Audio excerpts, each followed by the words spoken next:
Jojo wanena bawese akadde kano tuli mu maka ga General Edward Katumba Wamala agasangibwa e Nigeria. Abantu ab'enjawulo ebagenda mu maaso n'okubeera nga bajja okubeera nga basaasira ab'omu maka gano olw'ekikangabwa ekyabatuuseeko olunaku olwajjo, kw'ossa okubeera nga beetaba mu nteekateeka ez'okusabira n'okusibula muwala wa General Edward Katumba Wamala,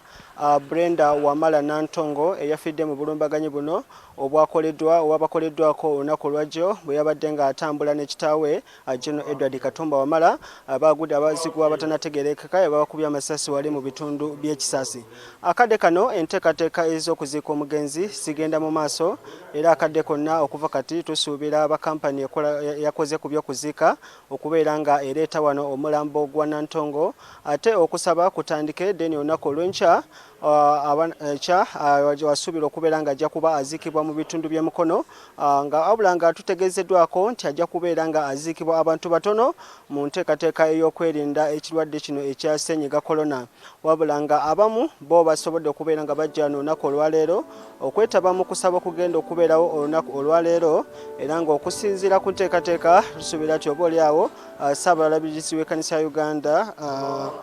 Archbishop Stephen Kazimba Mugalu yasuubirwa okubeera nga akulemberamu okusaba okusinziira ku nteekateeka ze tutegeddeko, so naye nga byonna tujja kubeera nga tubikutuusaako. Abantu ab'enjawulo abakungu ab'enjawulo okuva mu ggye lya UPDF ko ne mu gavumenti ya Uganda bagenda maaso n'okubeera nga batuuka era ge tusobodde okubeera nga tufuna okuva mu abo basobodde okubeera nga balambula ku General Edward Katumba Wamala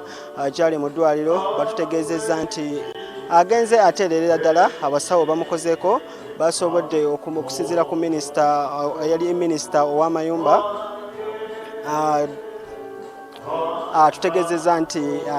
General Edward Katumba Wamala yasobodde okubeera nga aggyibwa olunaku lw'eggulo aggyibwamu essasi eryamukubiddwa ku ludda olwaddyo nga kati akadde kano abasawo bagezaako okulaba nga olunaku olwaleero bamuggyamu essasi eryasigadde ku ludda olwa kkono naye nga embeera yetetiisa era abasawo